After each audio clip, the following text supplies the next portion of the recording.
നമ്മുടെ ജീവിതത്തിൽ നമ്മൾ അനുഗ്രഹിക്കപ്പെടുവാൻ ചില കാരണങ്ങളുണ്ട്. നമ്മുടെ ജീവിതത്തിലെ അനുഗ്രഹങ്ങളുടെ നന്മകളുടെ വഴികൾ അടഞ്ഞു പോകാനും ചില കാരണങ്ങളുണ്ട്. വേദപുസ്തകത്തിൽ സദൃശ്യവാക്യത്തിൽ രേഖപ്പെടുത്തിയിട്ടുണ്ട്, കാരണം കൂടാതെ ശാപം ഫലിക്കുകയില്ല. അപ്പോൾ കാരണമുണ്ടെങ്കിൽ ശാപം ഫലിക്കും. അനുഗ്രഹിക്കപ്പെടാനും കാരണമുണ്ട്. നമ്മൾ അനുഗ്രഹിക്കപ്പെടാതെ പോകുന്നതിനും ബൈബിളിൻ്റെ അടിസ്ഥാനത്തിൽ ചില റീസണുകൾ, ചില കാരണങ്ങൾ ഉണ്ട്. എൻ്റെ അനുഗ്രഹങ്ങൾക്ക് തടസ്സമായിരിക്കുന്നത്, എൻ്റെ പ്രാർത്ഥന ദൈവം കേൾക്കാതിരിക്കുന്നതിന്, എൻ്റെ ജീവിതത്തിൽ വിടുതൽ നടക്കാതിരിക്കുന്നതിന്, എന്നെ ദൈവം ഉപയോഗിക്കുവാൻ തടസ്സമായിരിക്കുന്നതിന് എന്താണ് കാരണമായിരിക്കുന്നത്? ഒരു വാക്യത്തിലേക്ക് നിങ്ങളുടെ ശ്രദ്ധയെ ഞാൻ കൊണ്ടുവരുന്നു. യെശയ്യാവിൻ്റെ പ്രവചന പുസ്തകം 33-ാം അധ്യായം 15, 16, 17 വാക്യങ്ങൾ. നീതിയായി നടന്ന് നേര് പറയുകയും പീഡനത്തിലുള്ള ആദായം വെറുക്കുകയും കൈക്കൂലി വാങ്ങാതെ കൈ കുടഞ്ഞു കളയുകയും രക്തപാതകത്തെക്കുറിച്ച് കേൾക്കാതെ ചെവി പൊത്തുകയും ദോഷത്തെ കണ്ട് രസിക്കാതെ വണ്ണം കണ്ണ് അടച്ചു കളയുകയും ചെയ്യുന്നവൻ, ഇങ്ങനെയുള്ളവൻ ഉയരത്തിൽ വസിക്കും. പാറക്കോട്ടകൾ അവൻ്റെ അഭയസ്ഥാനം ആയിരിക്കും. അവൻ്റെ അപ്പം അവന് കിട്ടും, അവന് വെള്ളം മുട്ടിപ്പോകയില്ല. നിന്റെ കണ്ണ് രാജാവിനെ അവൻ്റെ സൗന്ദര്യത്തോടെ ദർശിക്കും, വിശാലമായ ഒരു ദേശം കാണും.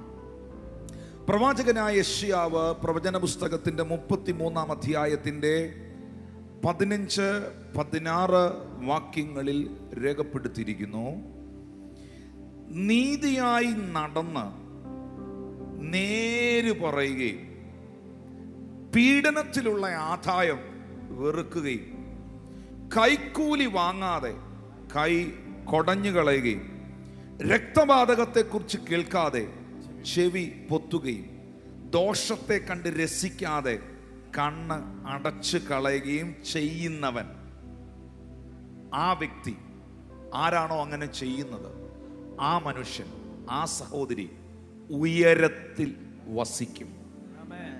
പാറക്കോട്ടകൾ ആ വ്യക്തിയുടെ അഭയസ്ഥാനം ആയിരിക്കും. ആ വ്യക്തിക്ക് അവൻ്റെ അപ്പം കിട്ടും, അവൻ്റെ വെള്ളം മുട്ടിപ്പോകത്തില്ല. ആ വ്യക്തി ദൈവത്തെ, രാജാതി രാജാവായ സർവശക്തനായ ദൈവത്തിൻ്റെ സൗന്ദര്യത്തെ കാണും. വിശാലമായ ദേശത്തിൽ ആ വ്യക്തിയെ ദൈവം എത്തിക്കും. ഞാൻ ഇന്ന് ഇതിനകത്തിരിക്കുന്നവരോട് ചോദിക്കട്ടെ, താഴ്ചയല്ല, എനിക്ക് ഉയർച്ച തന്നെ പ്രാപിക്കണമെന്നുള്ളവരൊരു ആമീൻ പറഞ്ഞ്. പാറക്കോട്ടകൾ എനിക്ക് അഭയസ്ഥാനമായിരിക്കണം. അന്നുള്ള അപ്പം എനിക്ക് ലഭിക്കണം. എൻ്റെ വെള്ളം എനിക്ക് മുട്ടിപ്പോകരുത്. ഞാനും എൻ്റെ കുടുംബവും ശാപത്തിൻ്റെ കീഴിലാകരുത്. എൻ്റെ കണ്ണ് രാജാതിരാജാവും കർത്താതി കർത്താവുമായ ദേവാതിദേവനായ ദൈവത്തിൻ്റെ സൗന്ദര്യത്തെ ദർശിക്കണം. വിശാലമായ ദേശം, അതിൻ്റെ നന്മ എനിക്ക് കാണണം എന്നാഗ്രഹിക്കുന്നവരുണ്ടെങ്കിൽ, ഒന്ന്, നിങ്ങളുടെ നാവിനെ നിങ്ങൾ സൂക്ഷിക്കണം. നേര് പറയണം. നീതിപൂർവമുള്ള സംസാരം, നീതിയില്ലാത്ത, നന്മയല്ലാത്ത ഭോഷ്കായ വർത്തമാനങ്ങൾ അവസാനിപ്പിക്കണം. ആരെയും നശിപ്പിക്കുവാനും ആരെയും തകർക്കുവാനും വേണ്ടി നീ സംസാരിക്കരുത്. ബന്ധങ്ങളെ ഇല്ലാതാക്കുവാനും തമ്മിൽ അടുപ്പിക്കുവാനും തമ്മിൽ അകറ്റുവാനും കുടുംബങ്ങളെ തകർക്കുവാനും ദൈവസഭയ്ക്കകത്ത് കലക്കങ്ങൾ സൃഷ്ടിക്കുവാനും നിങ്ങളായിരിക്കുന്ന പ്രസ്ഥാനത്തെ, ആ നന്മയെ ഇല്ലായ്മ ചെയ്യാനും ഒരിക്കലും നിങ്ങളുടെ അധരം അനീതിയുടെ ഭോഷ്കിന്റെ അവയവമായി തീരരുത്. Hallelujah, hallelujah. നേര് പറയാൻ നമുക്ക് കഴിയണം. കാരണം സങ്കീർത്തന പുസ്തകം 15-ാം അധ്യായത്തിൽ സങ്കീർത്തനക്കാരൻ ചോദിക്കുകയാണ് അതിൻ്റെ 1 മുതലുള്ള വാക്യങ്ങൾക്കകത്ത്, യഹോവേ, നിന്റെ കൂടാരത്തിൽ ആര് പാർക്കും? നിന്റെ വിശുദ്ധ പർവ്വതത്തിൽ ആര് വസിക്കും? മറുപടി, നിഷ്കളങ്കനായി നടന്ന് നീതി പ്രവർത്തിക്കുകയും ഹൃദയപൂർവം സത്യം സംസാരിക്കുകയും ചെയ്യുന്നവൻ. ഹല്ലേലൂയ. അടുത്ത വാക്യത്തിൽ രേഖപ്പെടുത്തുന്നു, നാവ് കൊണ്ട് കള്ളത്തരം പറയാതെ, കുരള പറയാതെ, തൻ്റെ കൂട്ടുകാരന് ദോഷം ചെയ്യാതെ, കൂട്ടുകാരന് അപമാനം വരുത്താതെ ഇരിക്കുന്നവൻ. യഹോവേ, നിന്റെ വിശുദ്ധ പർവ്വതത്തിൽ ആർ പാർക്കും? നിന്റെ വിശുദ്ധ പർവ്വതത്തിൽ ആര് വസിക്കും? നീതിയായി നടക്കണം, ഹൃദയപൂർവ്വം സത്യം സംസാരിക്കണം, നാവ് കൊണ്ട് കുരള പറയാതിരിക്കണം, കൂട്ടുകാരന് ദോഷം ചെയ്യാതിരിക്കണം, ആരെയും അപമാനിക്കരുത്, ആർക്കും അപമാനം വരുത്താതെ ഇരിക്കണം. ഹല്ലേലൂയ. നാവ് കൊണ്ട് നേര് സംസാരിക്കണം, നേരും നെറിയും വിട്ടൊന്നും സംസാരിക്കരുത്. Hallelujah, hallelujah. വേദപുസ്തകത്തിനകത്ത് വളരെ വ്യക്തമായി രേഖപ്പെടുത്തിയിരിക്കുന്ന ഒരു കാര്യമാണ്, നമ്മുടെ നാവ് ഒരു ചെറിയ അവയവമാണെങ്കിലും അത് ജീവിത ചക്രത്തെ തിരിക്കുന്നതാണ്. നാവ് ഒരു തീ തന്നെ എന്നാണ് തിരുവെഴുത്തുകളിൽ രേഖപ്പെടുത്തിയിരിക്കുന്നത്. എൻ്റെ അധരം സമർത്ഥനായ ലേഖകന്റെ ഒരു എഴുത്തുകോൽ പോലെയാണ് എന്നാണ് സങ്കീർത്തനത്തിൽ എഴുതിയിരിക്കുന്നത്. അതുകൊണ്ട് ഒന്നാമതായിട്ട് ആ കൈയൊന്നെടുത്തേ, ഇവിടെ നിന്ന് വെച്ച് വർത്താനം പറയാൻ പറ്റണം. എന്നാലും വെച്ച്, കർത്താവേ, എൻ്റെ വായിലെ വാക്കുകൾ, എൻ്റെ ഹൃദയത്തിലെ ചിന്തകൾ അങ്ങയ്ക്ക് പ്രസാദകരമായിരിക്കണമേ. ഭോഷ്ക് പറയാതെ, വ്യാജം സംസാരിക്കാതെ അവിടുന്ന് എൻ്റെ അധരത്തെ അവിടുത്തെ പരിശുദ്ധ രക്തത്താൽ ശുദ്ധീകരിക്കണമേ. ആമേൻ. ഉസിയ രാജാവ് മരിച്ച ആണ്ടിൽ കർത്താവ് ഉയർന്നും പൊങ്ങിയുമുള്ള സിംഹാസനത്തിൽ ഇരിക്കുന്ന കാഴ്ച രാജാവ് കണ്ടു. യെശയ്യാ 6:5, ഞാൻ നശിച്ചു പറഞ്ഞേ. പ്രവാചകൻ എന്താ പറഞ്ഞത്? ഞാൻ. എന്താണ് അതിന്റെ കാരണം? നശിക്കാനുള്ള കാരണം എന്നാ? ഞാൻ ശുദ്ധിയില്ലാത്ത അധരമുള്ള മനുഷ്യൻ, ശുദ്ധിയില്ലാത്ത അധരമുള്ള ജനത്തിന്റെ ഇടയിൽ വസിക്കുന്നു. ശുദ്ധിയില്ലാത്ത അധരമുള്ളതിന്റെ കൂടെ നടന്നാൽ നിങ്ങളും ശുദ്ധിയില്ലാത്ത അധരമുള്ളവരായി മാറും. ഈ പുള്ളി ശുദ്ധിയില്ലാത്ത അധരമുള്ളവനായി തീർന്നതിന്റെ കാരണം ശുദ്ധിയില്ലാത്ത അധരമുള്ള ജനങ്ങളുടെ നടുവിൽ വസിച്ചത് കൊണ്ടാണ്. എന്നാൽ ദൈവത്തിന്റെ മഹത്വം, ദൈവത്തിന്റെ സാന്നിധ്യം താൻ കണ്ടു കഴിഞ്ഞപ്പോൾ ദൂതൻ വന്ന് എന്താ ചെയ്തത്? 6-ാമത്തെ വാക്യത്തിൽ രേഖപ്പെടുത്തിയിരിക്കുന്നതാണ്, സാറാപ്പുകളിൽ ഒരുത്തൻ യാഗപീഠത്തിൽ നിന്ന് ഒരു കൊടിൽ കൊണ്ടൊരു തീക്കനൽ എടുത്ത് എൻ്റെ കയ്യിൽ പിടിച്ചുകൊണ്ട് എൻ്റെ അടുക്കലേക്ക് പറന്നു വന്നു. എന്നിട്ട് ആ തീ എൻ്റെ തലയ്ക്കകത്ത് വെച്ചെന്നല്ല, ആ തീ എൻ്റെ വായെ തൊടുവിച്ചു. ഇതാ, ഇത് നിന്റെ അധരങ്ങളെ തൊട്ടതിനാൽ നിന്റെ അകൃത്യം നീങ്ങി, നിന്റെ പാപത്തിന് പരിഹാരം വന്നിരിക്കുന്നു. ഉറച്ച തീരുമാനം, ഉറച്ച തീരുമാനം. കള്ളത്തരം പറയത്തില്ല, മറ്റൊരാളെ തകർക്കാൻ ഞാൻ എൻ്റെ നാവ് ഉപയോഗിക്കത്തില്ല, എൻ്റെ കൂട്ടുകാരനെതിരെ ഞാൻ ഏഷണി പറയത്തില്ല, ആരെയും അപമാനിക്കാൻ വേണ്ടി ഞാൻ സംസാരിക്കില്ല, ആരെയും പരിഹസിക്കാൻ വേണ്ടി ഞാൻ സംസാരിക്കില്ല. കാരണം ഞാൻ അങ്ങനെ ചെയ്താൽ അവൻ്റെ വിശുദ്ധ കൂടാരത്തിൽ എനിക്ക് വസിക്കാൻ കഴിയുകയില്ല, അവൻ്റെ വിശുദ്ധ മന്ദിരത്തിൽ എനിക്ക് പ്രവേശിക്കാൻ കഴിയുകയില്ല, പാറക്കോട്ടകൾ എനിക്ക് അഭയസ്ഥാനമാകില്ല, എൻ്റെ അപ്പവും വെള്ളവും മുട്ടിപ്പോകും, വിശാലമായ ദേശം എനിക്ക് കാണാൻ കഴിയില്ല. എൻ്റെ അനുഗ്രഹത്തെ തടയുന്ന, എൻ്റെ നന്മയെ തടയുന്ന ഒരു സംസാരങ്ങളും എൻ്റെ അധരത്തിൽ നിന്നുണ്ടാകത്തില്ല. ചേർന്ന് ആമേൻ പറഞ്ഞേ. രണ്ടാമതായി വേദപുസ്തകം പറയുകയാണ്, കൈക്കൂലി വാങ്ങാതെ കൈ കുടഞ്ഞു കളയുകയും. കരമെല്ലാം ഒന്ന് ഉയർത്തി പിടിച്ചേ. എന്നിട്ട് ആ കയ്യിലോട്ട് നോക്കി വെച്ച് പറഞ്ഞേ, കർത്താവേ, എന്റെ നിത്യത നഷ്ടപ്പെടുന്നതൊന്നും അങ്ങയോടുള്ള ബന്ധത്തിൽ നിന്ന് എന്നെ അകറ്റുന്നതൊന്നും സാത്താൻ എന്റെ ജീവിതത്തെ നോക്കി വാദിക്കുവാൻ കാരണമാകുന്നതൊന്നും എന്റെ കരത്തിൽ നീ തരരുത്, എന്റെ കയ്യിൽ വന്ന് എത്തരുത്. അതിനെ തട്ടിക്കളയുവാൻ എനിക്ക് കൃപ തരണം.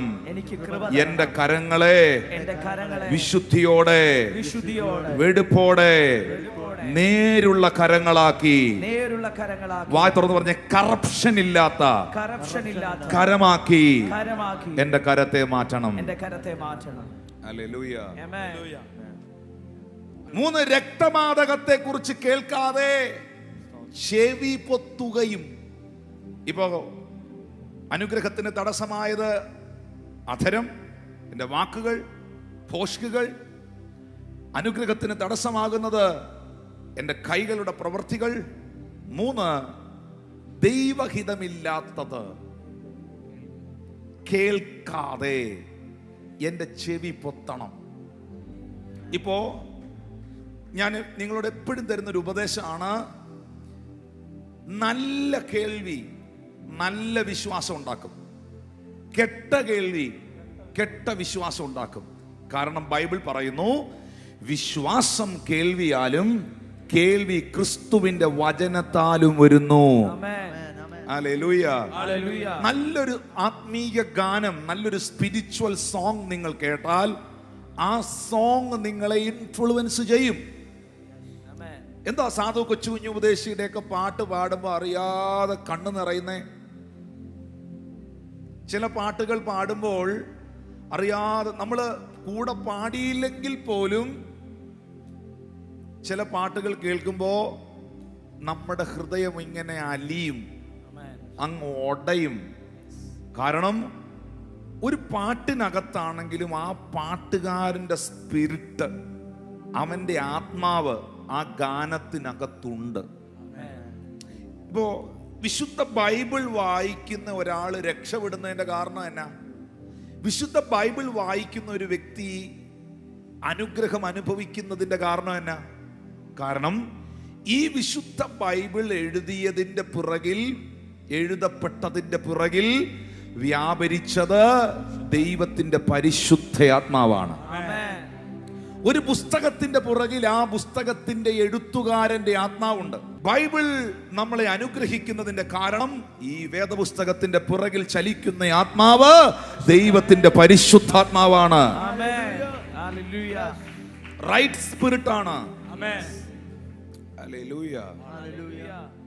ഒരു പാട്ടിന്റെ പുറകിൽ അതുണ്ട്, പ്രസംഗങ്ങളുടെ പുറകിൽ അതുണ്ട്. 18 വർഷമായി ഒട്ടും നിവരുവാൻ കഴിയാതിരുന്ന കൂനയായ സ്ത്രീയെ നോക്കി യേശു പറയുകയാണ്, അബ്രഹാമിന്റെ മകളായ ഇവളെ സാത്താൻ ബന്ധിച്ചിരുന്നതാണ്. ശബത്ത് നാളിൽ ആ ബന്ധനം അഴിച്ചുവിടേണ്ടതല്ലയോ?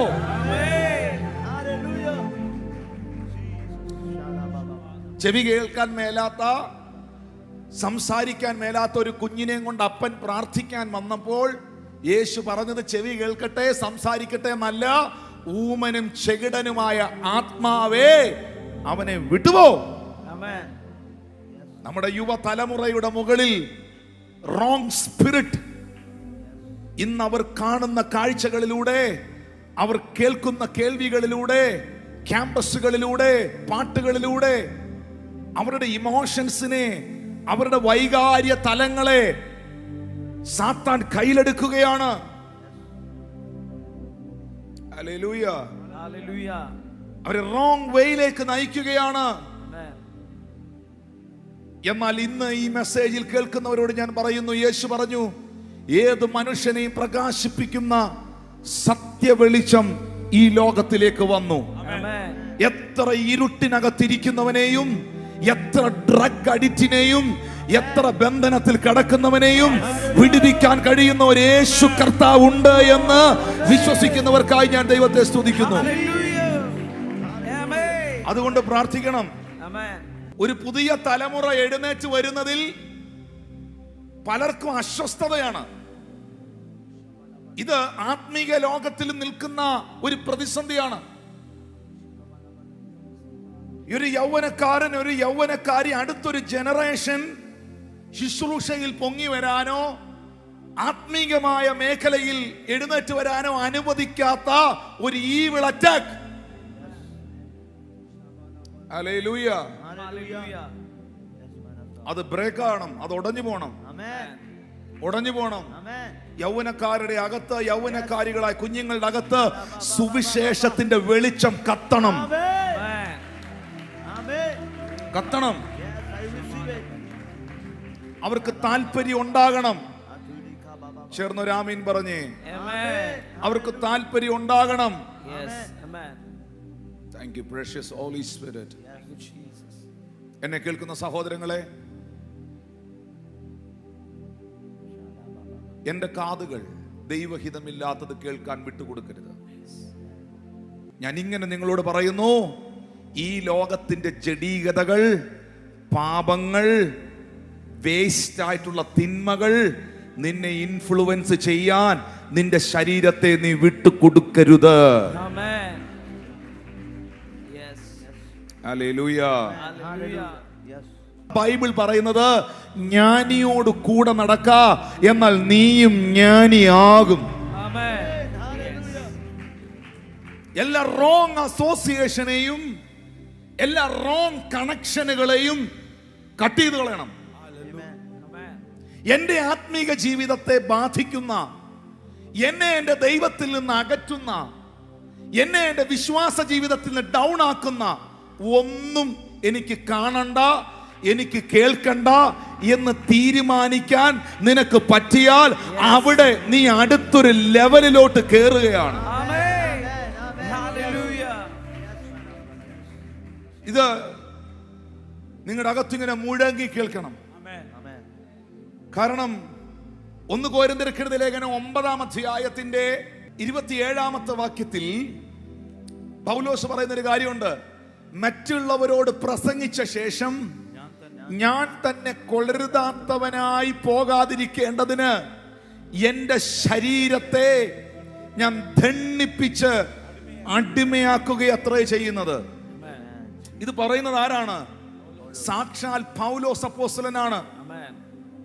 യേശുക്രിസ്തു നേരിട്ട് പ്രത്യക്ഷനായ മനുഷ്യൻ, വെളിപ്പാടുകളുടെ ആധിക്യമുള്ളവൻ, 3-ാം സ്വർഗത്തോളം എടുക്കപ്പെട്ടവൻ, ഈടുറ്റ കരുത്തുള്ള 14 ലേഖനങ്ങൾ ആത്മതലത്തിൽ എഴുതി ദൈവസഭയ്ക്ക് കൈമാറിയവൻ. ആ പുള്ളി പറയാണ്, ഞാൻ കൊളരുതാത്തവനായി പോകുമോ എന്ന് എനിക്കൊരു പേടിയുണ്ട്. അതുകൊണ്ട് കൊളരുതായ്മയ്ക്ക് ഞാൻ കൂട്ടുനിൽക്കുകയല്ല. കൊളരുതായ്മ എൻ്റെ അടുത്തോട്ട് വരുമ്പോൾ അത് കേൾക്കാതെ, അത് കാണാതെ, അത് തൊടാതെ, അതിനോട് അസോസിയേറ്റ് ചെയ്യാതെ എൻ്റെ ശരീരത്തോട് ഞാൻ പറയും, തൊട്ടേക്കരുത്, നോക്കിയേക്കരുത്, അത് കണ്ടേക്കരുത്, അത് നിനക്കുള്ളതല്ല.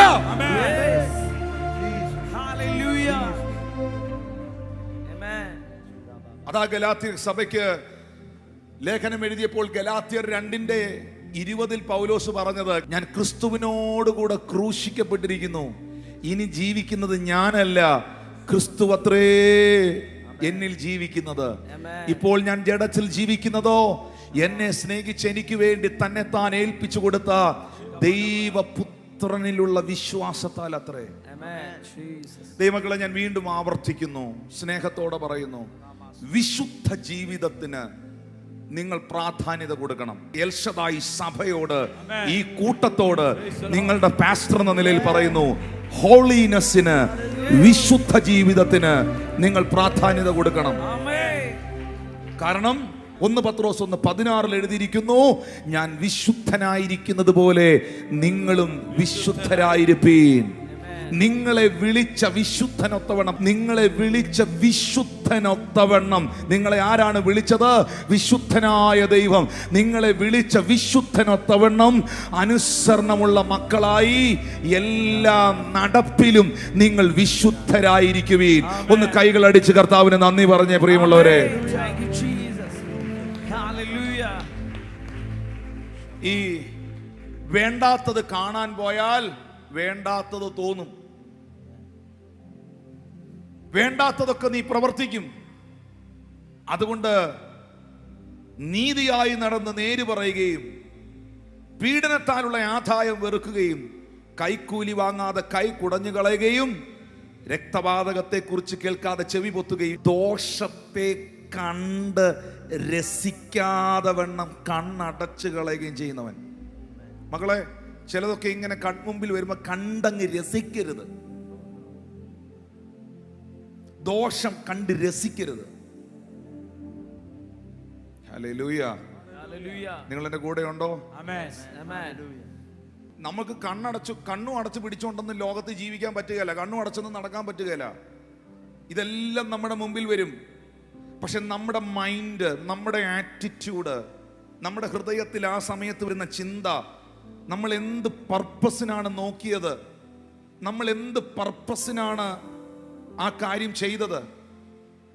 നിങ്ങൾക്കറിയോ, നിങ്ങൾ ഒരാളുടെ കയ്യിൽ നിന്ന് ഒരു ഫോൺ നമ്പർ ചോദിച്ച് മേടിക്കുമ്പോൾ വരെ നീ എന്തുദ്ദേശത്തിലാണ് അവന്റെ കയ്യിൽ നിന്ന്, അവളുടെ കയ്യിൽ നിന്ന് ആ ഫോൺ നമ്പർ വാങ്ങിയതെന്ന് വരെ അറിയാവുന്ന, നിന്റെ ഹൃദയത്തിന്റെ ഉൾപ്പൂവുകളെ ശോധന ചെയ്യുന്ന ദൈവത്തിന്റെ മുൻപിലാണ് നീ ആയിരിക്കുന്നത്.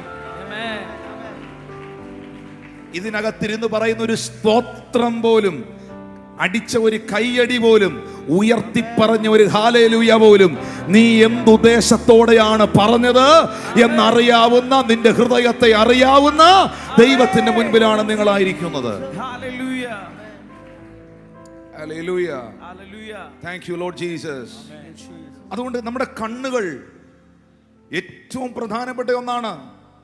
അതുകൊണ്ടാണ് യോബിന്റെ പുസ്തകം 31-ാം അധ്യായത്തിൽ അതിന്റെ 1-ാം വാക്യത്തിൽ ജോബ് പറഞ്ഞു, ഞാൻ എൻ്റെ കണ്ണുമായിട്ട് ഒരു നിയമം ചെയ്തു, പിന്നെ ഞാൻ ഒരു കന്യകയെ നോക്കുന്നത് എങ്ങനെ. മക്കളെ, ദൈവവുമായിട്ട് മാത്രം ഉടമ്പടി ചെയ്താൽ പോരാ, നിങ്ങളുടെ അവയവങ്ങളെ ദൈവത്തിന്റെ സന്നിധിയിൽ നീതിയും പ്രസാദവുമുള്ള യാഗമായി സമർപ്പിക്കണം. നിങ്ങളുടെ അവയവങ്ങളെ അനീതിയുടെ ആയുധങ്ങളാക്കരുത്. ജോസഫിനെ പോലെ നിങ്ങളുടെ ജീവിതത്തിൽ പാപം ചെയ്യുവാനുള്ള അവസരം ലഭിക്കുമ്പോഴും അത് പാപമാണെന്ന് തിരിച്ചറിഞ്ഞ് നിനക്ക് അവിടെ നിന്നും ഇറങ്ങി ഓടാൻ കഴിഞ്ഞാൽ, അതിനെ അനുകൂലിക്കാൻ കഴിയാതിരുന്നാൽ, ആ ഓട്ടത്തിനിടയിൽ നിന്നെ കാണുന്ന ദൈവം നിന്റെ മേളിലോട്ടൊരു കിരീടം അങ്ങ് വെക്കുകയാണ്. ജോസഫേ, നീ പൊത്തീഫറിന്റെ ഭാര്യയുടെ മുറിക്കകത്തുനിന്ന് ഇറങ്ങി ഓടിയ ഓട്ടമില്ലേ, ആ ഓട്ടം നേരെ പോയി ഇരുന്നത് ആമേൻ ആ രാജ്യത്തിലെ പ്രഥമ പുരുഷൻ എന്ന പദവിയിലേക്കാണ്. ദാനിയേൽ എന്ന് പറയുന്ന മനുഷ്യൻ ഒരു രാജ്യത്തിന്റെ ശബ്ദമായി മാറിയത് എന്തുകൊണ്ടാണ്? ദാനിയേൽ എന്ന് പറയുന്ന മനുഷ്യന്റെ മുകളിൽ ദൈവത്തിന്റെ ഫേവർ ഉണ്ടായത്.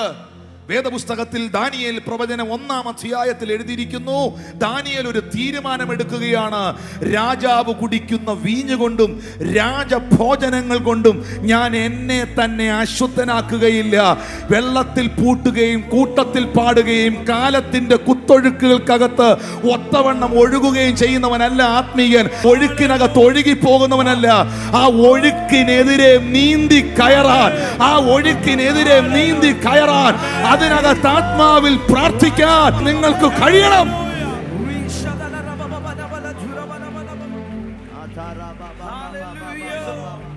അതിനുവേണ്ടി ഉപവസിക്കേണ്ടി വന്നാൽ ഉപവസിക്കണം. കർത്താവേ, എനിക്ക് പറ്റുന്നില്ല, എനിക്കിതങ്ങോട്ട് ഓവർകം ചെയ്യാൻ പറ്റുന്നില്ല, എനിക്കിതങ്ങോട്ട് ജയിക്കാൻ പറ്റുന്നില്ല, ഈ പാപ സ്വഭാവത്തിൽ നിന്ന് എനിക്ക് പുറത്തു വരാൻ പറ്റുന്നില്ല, ഞാൻ ഈ വിഷയത്തിൽ പെട്ടുകിടക്കുകയാണ് എന്ന് നിനക്ക് തോന്നുന്നെങ്കിൽ മാറിയിരുന്ന് ഉപവസിക്കണം. ആ വിഷയം പറഞ്ഞ് പ്രാർത്ഥിച്ച് ഉപവസിക്കണം, വചനം ധ്യാനിക്കണം. ആ ഫാസ്റ്റിങ്ങിനകത്ത് നിനക്കൊരു എൻകൗണ്ടർ ഉണ്ടായിരിക്കും. വിശ്വസിക്കുന്നവരൊന്ന് കരമടിച്ച് കർത്താവിന് നന്ദി പറഞ്ഞേ. My God is holy. Amen. This is a holy table. എൻ്റെ ദൈവം വിശുദ്ധനാണ്. അതാ പറഞ്ഞ ആവശ്യമില്ലാത്തത് കേൾക്കാൻ, തൊടാൻ, കാണാൻ നിൽക്കരുത്. കാരണം എനിക്ക് ഉയരത്തിൽ വസിക്കണം, പാറക്കോട്ടകൾ എനിക്ക് അഭയസ്ഥാനമായിരിക്കണം, എൻ്റെ അപ്പം എനിക്ക് കിട്ടണം, എൻ്റെ വെള്ളം മുട്ടിപ്പോകരുത്, എൻ്റെ കണ്ണ് രാജാവിനെ സൗന്ദര്യത്തോടെ ദർശിക്കണം, എനിക്ക് വിശാലതയുടെ നന്മ ഉണ്ടാകണം, എനിക്ക് നിത്യതയിലെത്തണം. ഹല്ലേലൂയ. യേശു കർത്താവ് പറഞ്ഞൊരു കാര്യമുണ്ട് കണ്ണിനെ കുറിച്ച്. പറഞ്ഞേ നോക്കാം. ഒന്ന് പറഞ്ഞേ നോക്കാം, പക്ഷെ നോക്കരുത്. ഹല്ലേലൂയ.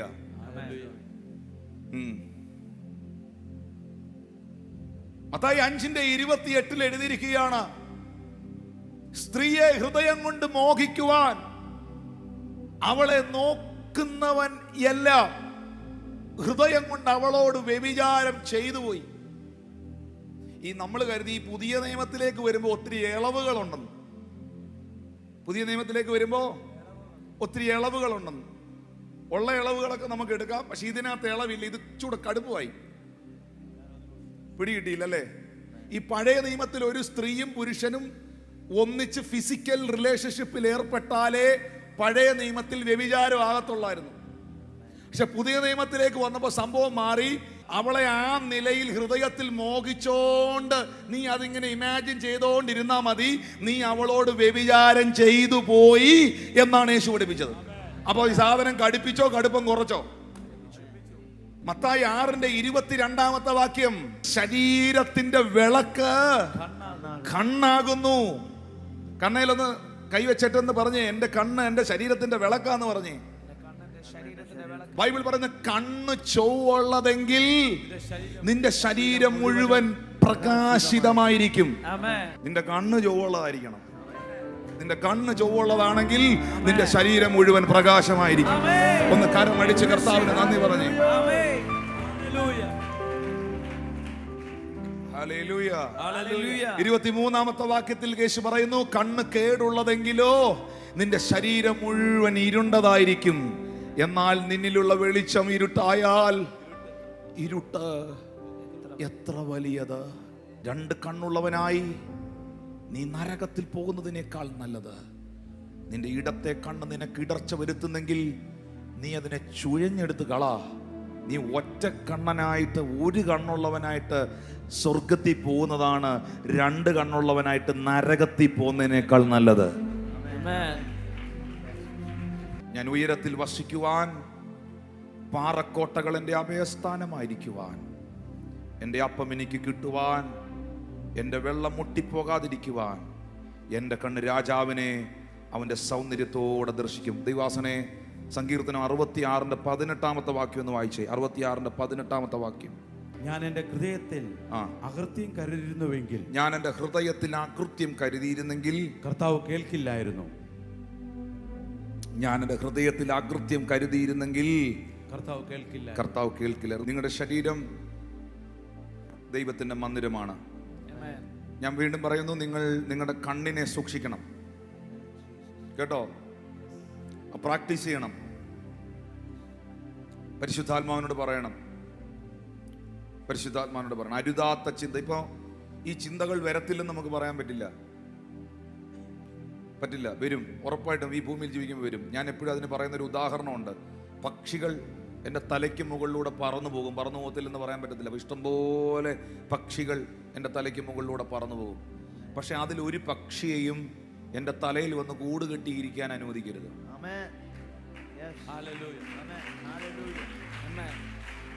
ഈ ലോകത്തിൽ നമ്മൾ ജീവിക്കുമ്പോൾ നമുക്ക് പൗലോസ് പറഞ്ഞു, അങ്ങനെയാണെങ്കിൽ നമ്മൾ ഈ ലോകം വിട്ട് പോകേണ്ടി വരുമെന്ന്. അങ്ങനെ പോകാൻ പറ്റില്ല. ഇവിടെ ഇരിക്കുമ്പോൾ ഈ ലോകത്തിൽ ജീവിച്ചേ പറ്റുള്ളൂ. പക്ഷെ നമ്മൾ മത്സ്യം പോലെ ആയിരിക്കണം.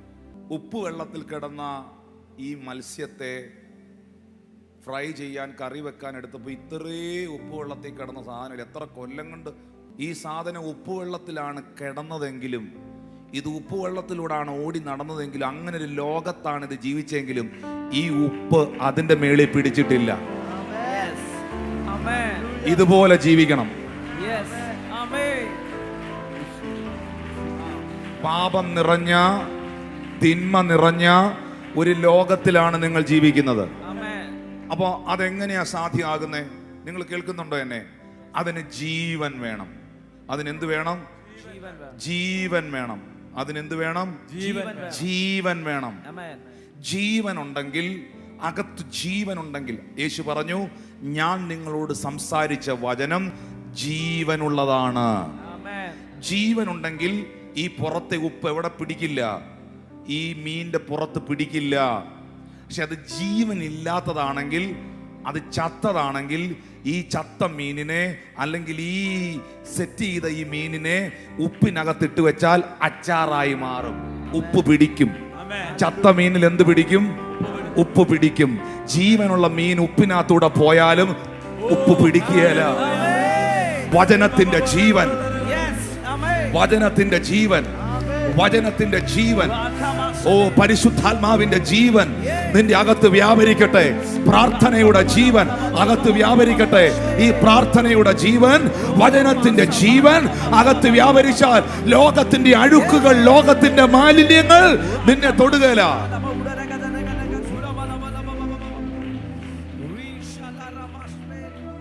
Very important. 1 കൊരിന്ത്യർ 6-ാം അധ്യായത്തിന്റെ 18-19 വാക്യങ്ങൾ. ദുർനടപ്പ് വിട്ട് ഓടുവി. ദുർനടപ്പ് വിട്ട് ഓടുവി. ഓടിക്കണം. ദുർനടപ്പിനെ കട്ടിലെ വെച്ചോണ്ടിരിക്കാനല്ല പറഞ്ഞത്. ദുർനടപ്പിനെ മൊബൈലിനകത്ത് വെച്ചോണ്ടിരിക്കാനല്ല പറഞ്ഞത്. ദുർനടപ്പിനെ ഹൃദയത്തിൽ കൊണ്ട് നടക്കാനല്ല പറഞ്ഞത്. ദുർനടപ്പ് ഓടുവീൻ. മനുഷ്യൻ ചെയ്യുന്ന ഏത് പാപവും ശരീരത്തിന് പുറത്താകുന്നു. ദുർനടപ്പുകാരനോ സ്വന്തം ശരീരത്തിന് വിരോധമായി പാപം ചെയ്യുന്നു. ദൈവത്തിന്റെ ദാനമായി നിങ്ങളിൽ ഇരിക്കുന്ന പരിശുദ്ധാത്മാവിന്റെ മന്ദിരമാകുന്നു നിങ്ങളുടെ ശരീരമെന്നും നിങ്ങളെ വിലയ്ക്ക് വാങ്ങിയിരിക്കുകയാൽ നിങ്ങൾ തങ്ങൾക്കുള്ളവരെന്നും അറിയുന്നില്ലയോ? ഗലാത്യർ 5:16 പൗലോസ് അപ്പോസ്തലൻ വ്യക്തമായി രേഖപ്പെടുത്തിയിരിക്കുന്നു, ആത്മാവിനെ അനുസരിച്ച് നടപ്പീൻ, എന്നാൽ ജഡത്തിന്റെ മോഹം നിവർത്തിക്കത്തില്ല. ചേർന്ന് ആമീൻ പറയാവോ? ഒത്തിരിയുണ്ട് ജഡത്തിന്റെ പ്രവൃത്തികൾ. ദുർനടപ്പ്, ദുഷ്കാമം, സ്വയഭോഗം. 1 കൊരിന്ത്യർ ലേഖനത്തിൽ പൗലോസ് പറയുന്നുണ്ട്, ദുർനടപ്പുകാരൻ, മദ്യപാനി, വ്യഭിചാരി, സ്വയഭോഗി ഇങ്ങനെയുള്ളവരാരും ദൈവരാജ്യത്തിൽ. ഈ ടാറ്റു അടിക്കുന്നവരുണ്ടോ? ടാറ്റു അടിക്കരുത്. വേദപുസ്തകം വിശ്വസിക്കുന്നവൻ, ബൈബിളുമായിട്ട് നടക്കുന്നവൻ പച്ച കുത്തരുത്. ലേവ്യ പുസ്തകം 19-ാം അധ്യായം, മരിച്ചവന്റെ ശരീരത്തിൽ മുറിവുണ്ടാക്കരുത്, മെയ്മേൽ പച്ച കുത്തരുത്. കൈ കൊടുത്ത് പറഞ്ഞേ, മെയ്മേൽ പച്ച കുത്തരുതെന്ന്. ഞാൻ യഹോവയാകുന്നു. ചേർന്ന് ആമീൻ പറഞ്ഞേ. പല്ല് വെക്കരുതെന്ന് കർത്താവ് പറഞ്ഞില്ല. പറഞ്ഞോ? ഇല്ല. കിഡ്നി പോയാൽ കിഡ്നി മാറ്റി വെക്കരുതെന്നും പറഞ്ഞില്ല. സ്തോത്രം. ചെവിയുടെ കേൾവി പോയാൽ ഇയർ പ്ലഗ് വെക്കരുതെന്നും കർത്താവ് പറഞ്ഞില്ല. മുടി പോയാൽ ട്രാൻസ്പ്ലാന്റ് ചെയ്യരുതെന്നും കർത്താവ് പറഞ്ഞില്ല. പക്ഷെ കർത്താവ് പറഞ്ഞു പച്ച കുത്തരുതെന്ന്.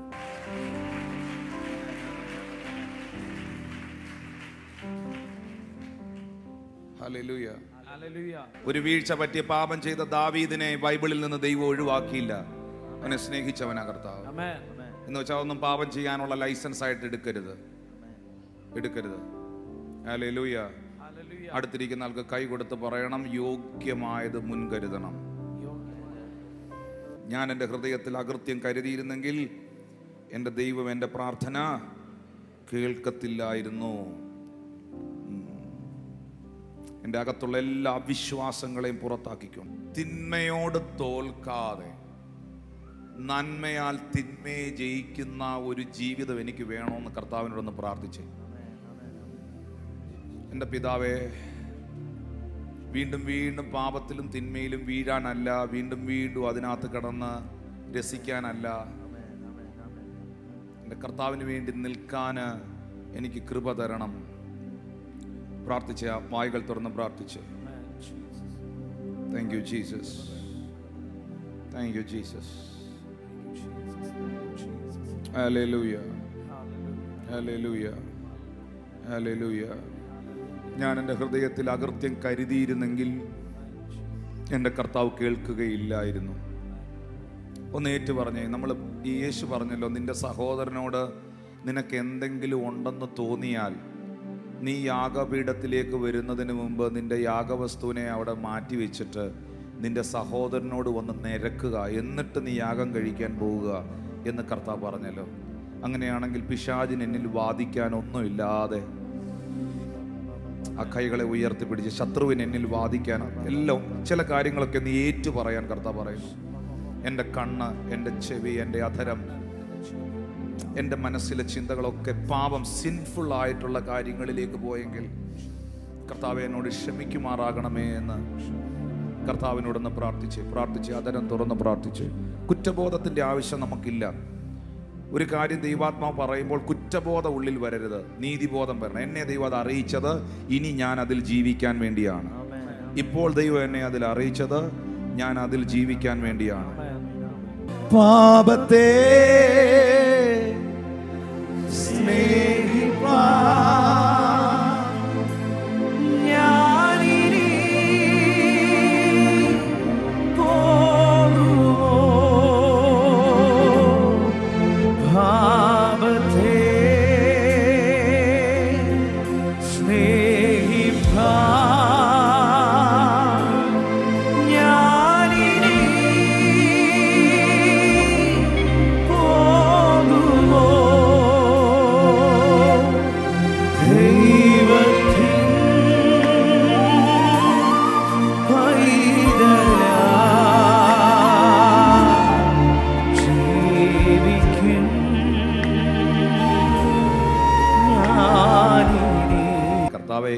ഇത് നിന്റെ വീടാ. ഇത് ഈ ശരീരം അഖിലാണ്ടത്തെ സൃഷ്ടിച്ച സകലത്തെ ഉളവാക്കിയ എൻ്റെ കർത്താവിൻ്റെ വീടാ ഈ ശരീരം. ഇതിനെ ഞാൻ വിശുദ്ധിയോടെ നിർത്തും. ഇതിനെ ഞാൻ മലിനപ്പെടുത്തുകയില്ല. ഇതിനകത്ത് ഞാൻ അഴുക്കും ചപ്പും ചവറും കൊണ്ടുവരികയില്ല. ഈ വീട്ടിനകത്തോട്ട് ഞാൻ അഴുക്കും ചപ്പും ചവറും കൊണ്ടുവരികയില്ല. വാ തുറന്ന് പ്രാർത്ഥിച്ചേ. ഇതിനെ വിശുദ്ധിയോടെ സൂക്ഷിക്കാൻ, ഇതിനെ നിർമ്മലതയോടെ സൂക്ഷിക്കാൻ കർത്താവ് കൃപ തരണേന്നൊന്ന് പ്രാർത്ഥിച്ചു.